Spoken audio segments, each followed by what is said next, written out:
Hello, Sounders. Now listen, you'll forgive me if I splutter, cough and sneeze during the following minutes, because I've got a bit of a cold. In fact, I've got a terrible cold. Nothing to do with the cold, but you will be pleased to hear that this is a pretty abbreviated match survey from me about our visit to Sheffield Wednesday, and the reason for that is very obvious. We have completed our marathon. I've just actually been watching the London Marathon, marvelling really at the elite runners in that and the way that they trot out their miles. Oh, it's extraordinary.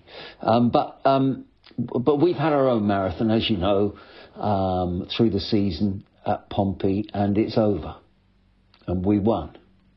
And we are staying up. Okay, you could say that's a bit of a limited objective, but that was the plan for this season.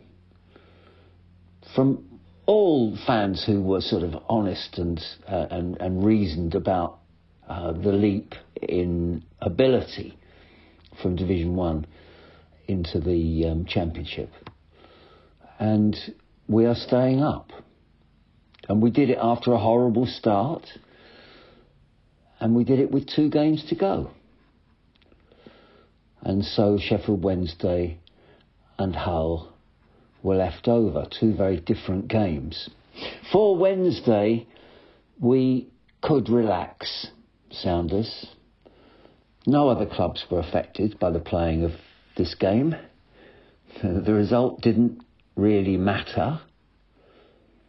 I know that fact upsets some people, but in any meaningful way, it's true. So, for the pompous gits pontificating that we must play our strongest side, I simply say rubbish. And for those who complain that Pompey fans, and there were 3,500, more than that I think of them, up there in Sheffield, the best of the best, I would say to you, those people who got all that way. To say, though, that they deserve to see our best possible team is once again, in my opinion, rubbish. Those men and women, boys and girls, would happily travel to see any Pompey team John Mousinho put out to represent our great city in the Championship. I've travelled with them. I don't go every week. I wish I did, because it's a great experience. But I have travelled with them, and they simply love to support their team. Indeed, I'm told that more than 500 tickets were purchased by Pompey fans after our destiny in the league was already answered, assured. They went for the celebration. They went for the joy of seeing their lads, our lads, playing football. That's what they paid their money for a good day out. But they didn't mind what sort of side they saw, as long as it gave its all. Those of you who listen regularly to me on Pompey Sound will know I follow a thread written by Hancock Analysis through the season. He's good, a massive football brain who loves Pompey. And here was his team, because he selected a team for the Wednesday game. Let me see if I can find it now. This was his lineup. Archer, Devlin, Towler, Atkinson, Ogilvie, Blair, Pack, Kamara, Murphy, Omani, Yengi. That was his 11. He was quite a long way out, actually. Of course, some people would have had an apoplectic fit if we'd put that team out. But I don't see why we shouldn't have done. Certainly, Blair needed time on the pitch, but so did Towler, really. And well, where's Kamara? And what about Omani? It's probable that the fate of some of those has already been decided. I noticed that Hancock Analysis also suggested on the bench Teo Singer.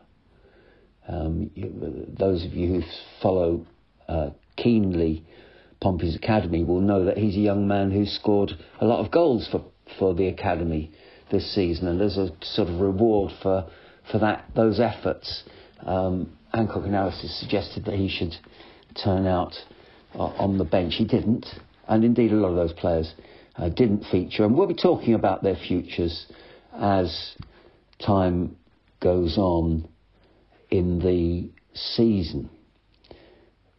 But Pompey fans wouldn't have minded, in my opinion, any of those people I've just mentioned. But I'll run through the team that actually did turn out for Pompey, and just to sort of talk about their involvement in the game a little bit. Ben Killip. Now that was a real shock. That was a big surprise to see him. I haven't seen him before. A lot of people won't have done. I may have seen him for Barnsley, but not in a Pompey shirt or jersey. Or do they wear shirts or jerseys for goalkeepers? Third choice. He's been this season after Schmidt and Archer. And he did as well as he could on what was really a pretty undemanding day. But if John Mousinho wants to see him in action, why not? He looked solid. And it occurs to me that if Toby Stewart continues his rapid ascent, and I notice he was re-engaged by Crawley Town and kept another clean sheet in their game on Saturday. If Toby Stewart were to go out on loan, but was made available next season to be called back from any loan in an emergency, do we actually need 3 other keepers as custodians of goalkeeping at Fratton Park? So a choice might be made between Archer and Killip, for one of them to fill the role and the other one to be let go. I don't know, and I actually haven't looked up their contractual situation, so I don't even know that. But who can blame John Mousinho for wanting to see Ben Killip? And he did just fine. Terry Devlin continued his promising apprenticeship. He's had a gratifying 12 months, I would suggest to you. This time it was at right back, and he too did absolutely fine. And it was great to see a start for Conor Shaughnessy, and his replacement by Poole at half-time was always planned. We are assured no injury problem for him. It was a sensible reintroduction to competitive championship football for him. Rob Atkinson continued his successful return to the fray. We forget he was injured as well. And when I think about that, you can understand why we missed him so much earlier on when you see his performances since he's returned. A calm and assured and a player that we'd I'm sure like to see in a Pompey shirt next season. Isaac Hayden did fine, and we should and do thank him for his service. And Freddie Potts did even better. And he will get, Sounders, won't he, a tremendous send-off from Fratton Park next weekend. He should do, and he will do, I know, because everyone at Fratton Park loves the guy. Andre Dazelle has had a very good first season for Pompey, no doubt about that. And Jacob Murphy has had a wonderful first season.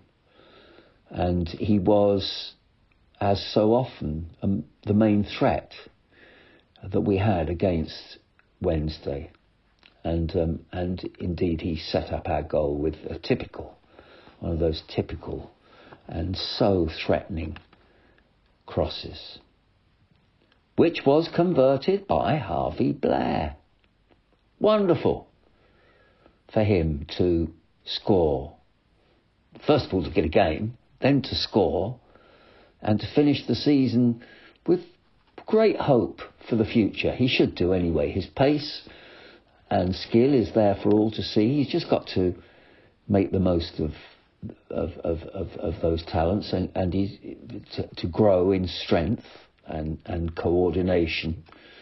And he can only really do that, or some of that to some degree, is down to getting experience.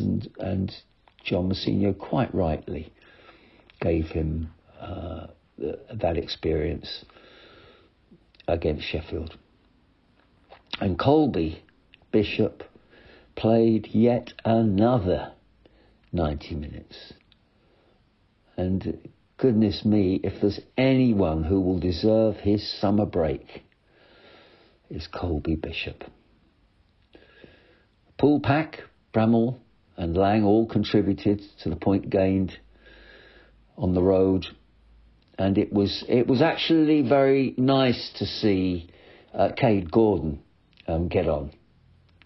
He's obviously going to be disappointed that he didn't start instead of instead of BLAIR, but actually BLAIR's ours. Cade's going to go back to Liverpool. So we've got to favour our own in those sort of situations. But he is a very promising boy. There's no doubt about that. And he got another 30 minutes on his football journey against Sheffield. So brings me on to next week when Hull City come to Fratton Park. Now this, I acknowledge, is a very different game in contrast to Sheffield Wednesday. The approach is inevitably going to be difficult. We will need to play our strongest available side and maintain the integrity of a league game which will affect the futures of various clubs and their supporters and players, fearing relegation like Hull City. That's different. That's clear. And that's right.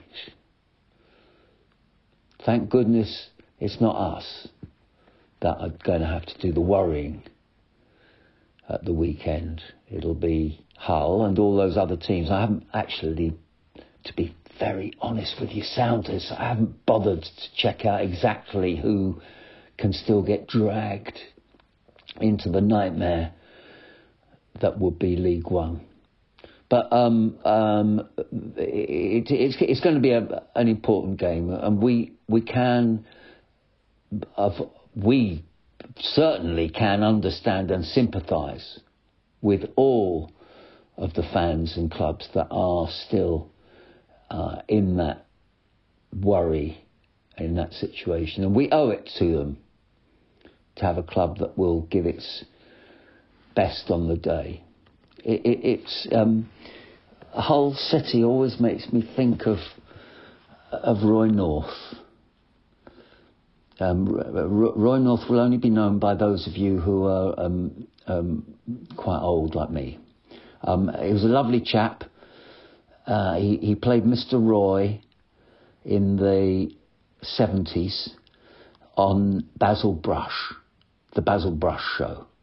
Basil Brush was a puppet fox, very popular back in the day, children. And I remember playing football myself, excuse me, with Roy North, and he was fairly slight, a slight figure, but he played wide left, I think. Had a good left foot. And the point is, he was, Sounders, a massive fan of Hull City, and I'm sure he still is. Not that we can give them anything because of Roy North. That would be wrong, Sounders. But it'll be a tense old game. It'll be a very interesting game. It'll be a game that we will play without fear and without worry.